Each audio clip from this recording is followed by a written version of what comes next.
Yesterday, we had a discussion on the poem A Psalm of Life, and it was a cursory view that we have had about the poem. We know that this is a very inspirational poem to read. It is just going to take some instances from the Indian mythology or Indian system of thought. We find that the poet Longfellow is going to consider the purpose of life through the poem, and it has been a moot point to describe the purpose of life, and it is not so easy as well. We cannot very easily make one purpose of life to follow. We know that different people have different sorts of purpose of life. However, there is a common understanding about the purpose of life in almost all societies and in almost all conditions. The poet is concerned with the general observation of the purpose of life, irrespective of the place that people belong to. He is talking in general terms about the life and the phenomena that take place in life, and the purpose that people should think of. Many people might have thought differently as to the aim and objective of life. They have already set their aims and objectives, explaining their personal conditions and ability. It is what we can say is the material description of the purpose of life, that it cannot be generally described. We cannot say in general term that materially all people have the same purpose of life and they are following the same philosophy to realize it. But it is a spiritually thought poem where the purpose of life has been spiritually dealt with. We can say that the poet tries to show the way as to handle the sorrow and struggles on the life of people. We generally find no matter how great a person is, how successful a person is, but he faces lots of problems, troubles, and confront lots of struggles in his life. Now, here there is a way to think about the mechanism as to make the trouble of life easy. So, we can say the poem begins with the speaker. There is an unknown speaker, or we can say it is the general theory which has been living in society, and there is just one explanation as to the purpose of life, as to the nature of life, that due to some social and cultural consideration we have developed.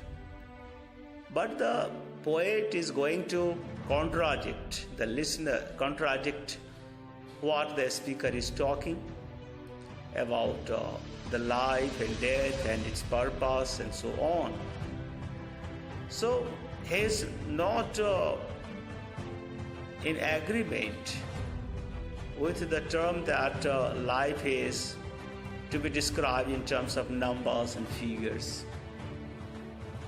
we find that we are just talking about the length of time. We are describing the life in terms of years that and days that we spend here. And we generally think that the lengthier the life, the better the person. But it is not the real observation. It is not the true fact that poet is to agree. Now, here the poet tries to prove whatever has been said so far in society wrong, that we should not describe life in terms of numbers and figures. It is not like that. It is the thing that life is beyond that number and figure. Even it is said that life is over with death. There is no further life. And there is no continuity of life into another life, and soul is destroyed and so on. Death is really the final destiny of the life. So there is no question of maintaining dignity of the soul. The poet outright rejects all these established norms and views in society, and he is going to explain everything from realistic point of view, as a man should do. Man should not follow, as has been said, by someone else. Man should follow according to his situation, and we should come over the situation to make our tomorrow a brighter one. We are not made for simply spending the time in terms of the year and the days. We can say that death is sure to come. It is unavoidable. We simply cannot stop it coming to us. But we have always thought of death, that when it is sure to come, why to be more active? Why to exert, to do something? Why to invite troubles in the life? Why to go through the strife and struggles in the life when you know that one day everybody is to die? This is actually a very unrealistic viewpoint. It is the viewpoint which makes us spoil our time uselessly. The poet is of the view that life is precious and death is not the final stage of our life. It travels across the lives, and it travels through many, many lives. And whether we are spending our time in simply waiting for death is not meant for making our life prosperous. So we should face life as life presents itself before us. We actually do not know the phases of life. We do not have any idea about the facet of life as well. Because to live life is more difficult than wait for death.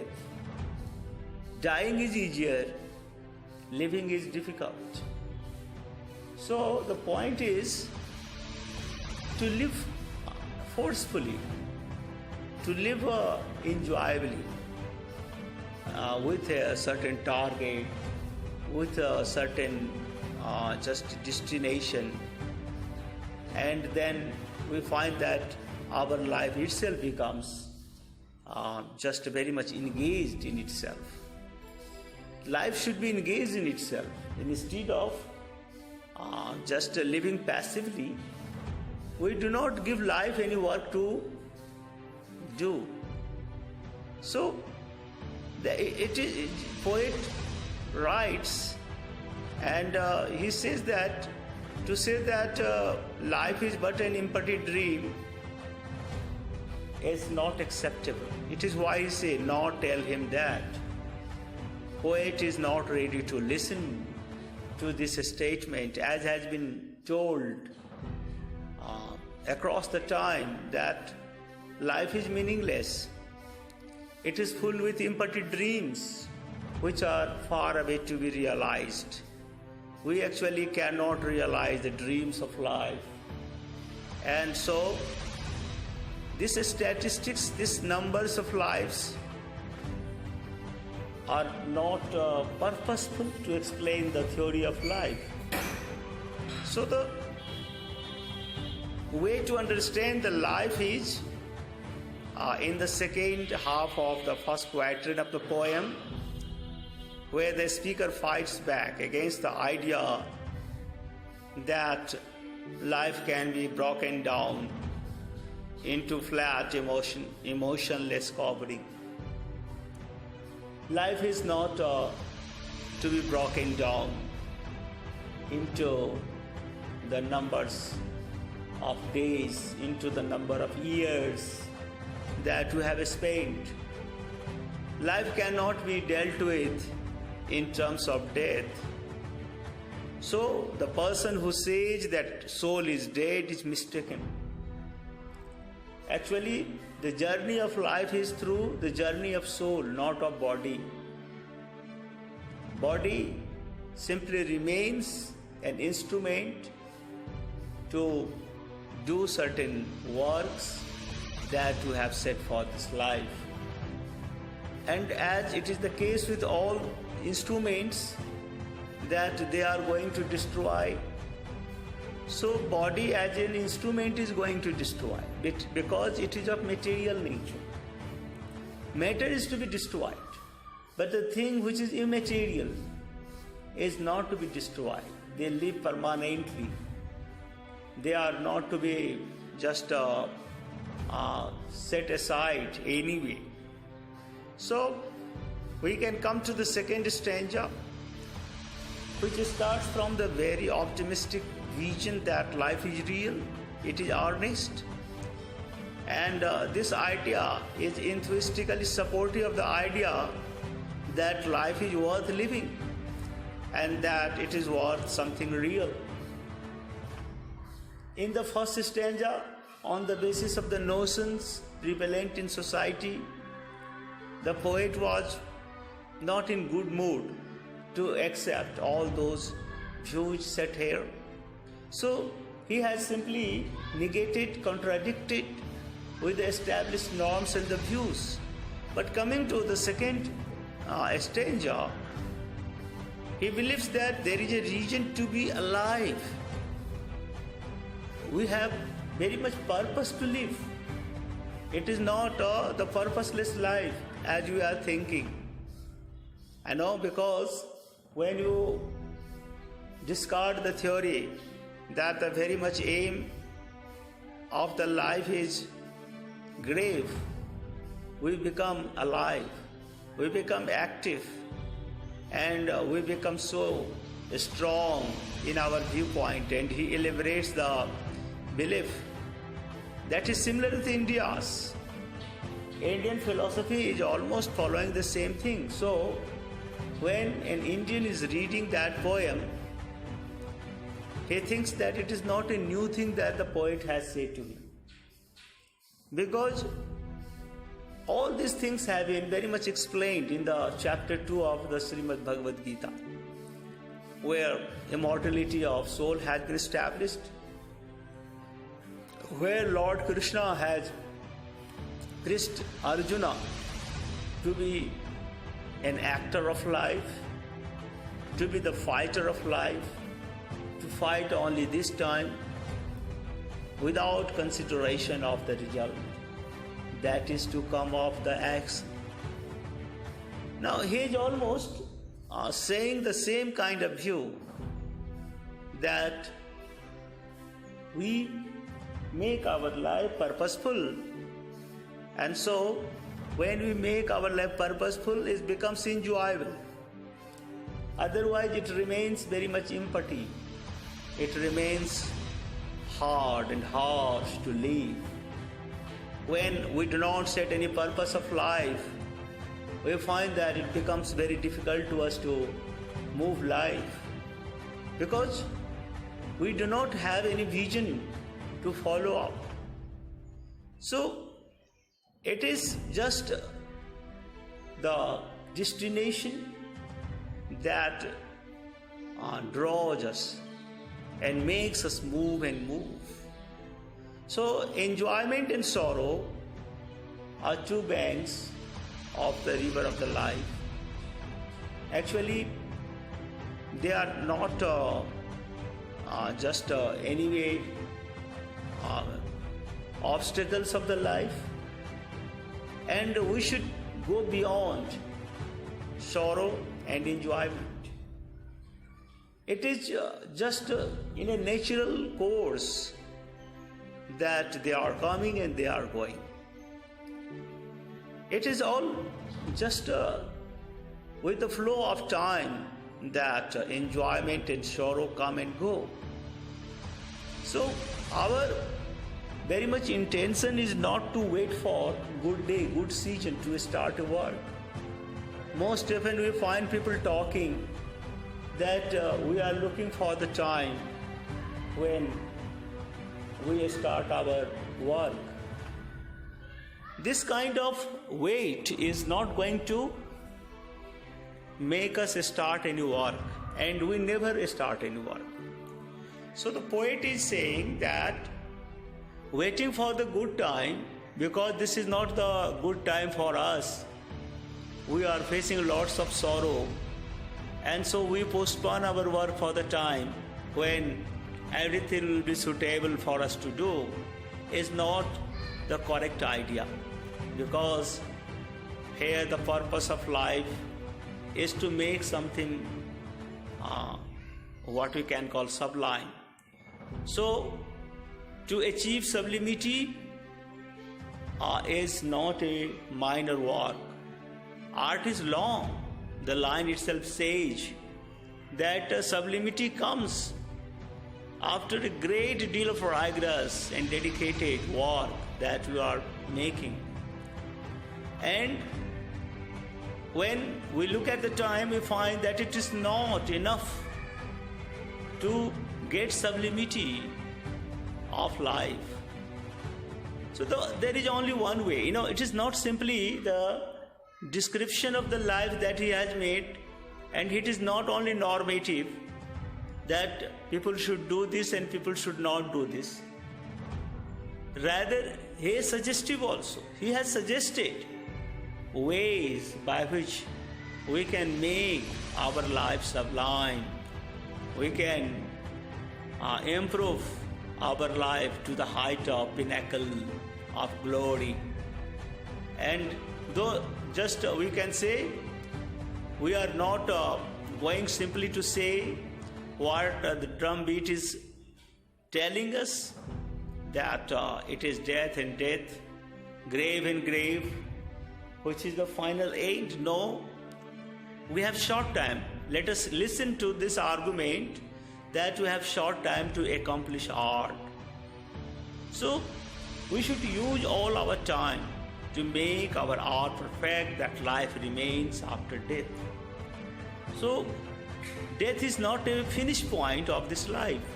Life goes beyond death also, by the work, by the just a sublimity that we achieve in our life.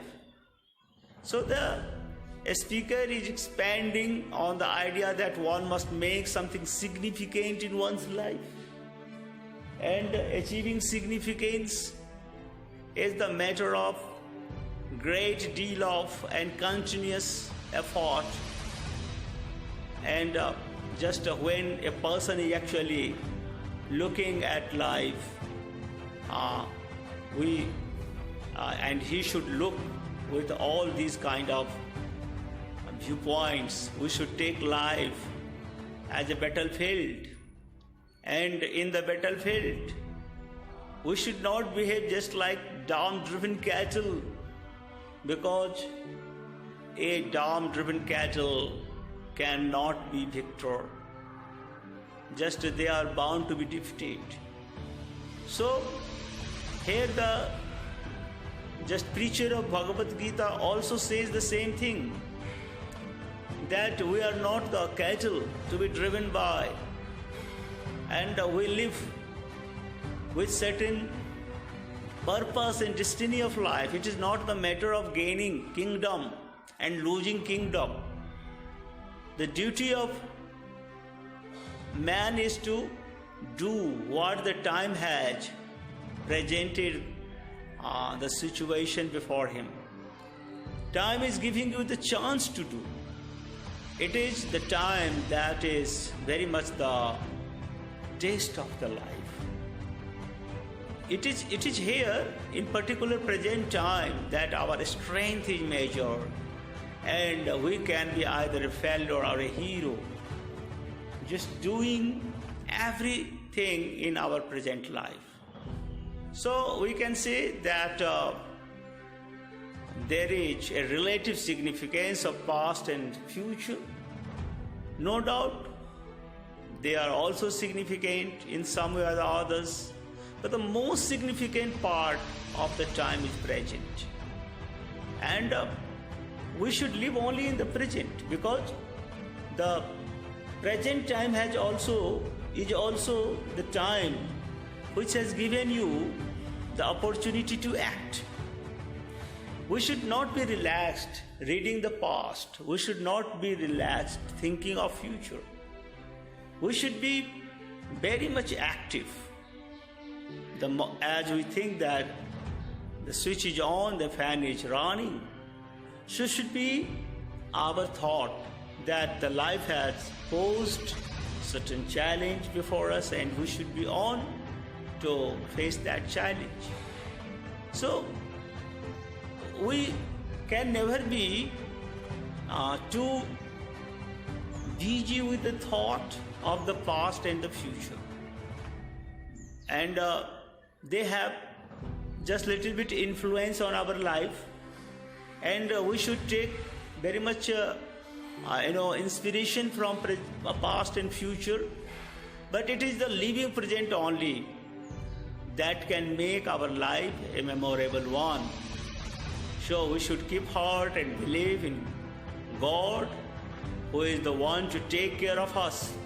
None is here. As Lord Krishna also says, that a man is not to think about just life and death of the person. It is not his jurisdiction to talk about. And just who is killed by whom is not the matter of consideration of the person who is on duty. Your duty demands that kind of thing, and we should do it without thinking against whom we are fighting. So your situation has made a plot for you to act, and it is all just godly created.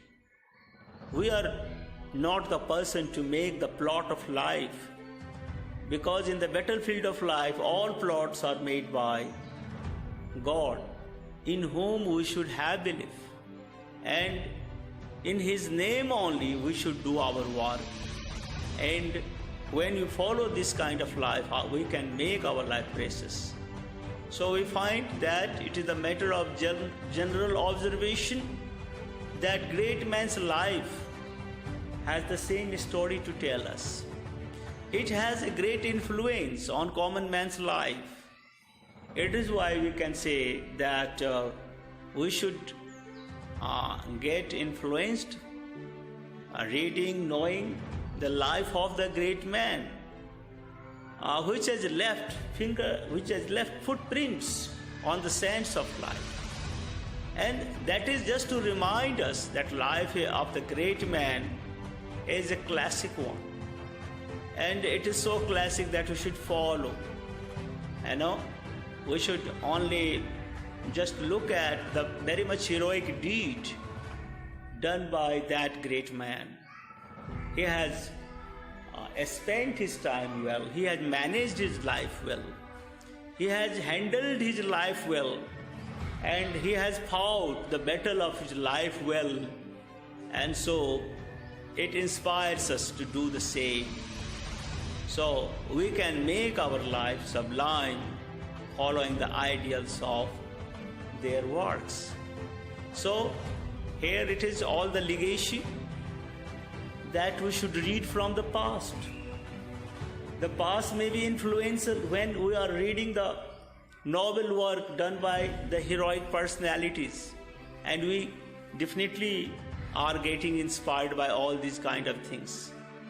And we also find that there are so many obstacles which can make us desperate, which can make us forlorn. And we find that it is here that we are in great trouble sometime. We are just going to be into the darkest hour. And you find that it is here that the great man's personality is just showing the compass of the drowning ship. So we are just going to take lesson from this life, that life is uncertain, it has given us chance to do, and so we should definitely have mental and emotional strength to face the reality of life. And we should embrace even the good result is coming to us and the bad result is coming to us. But definitely we should act and wait for the best. So here we have analyzed this poem in this way. Thank you very much.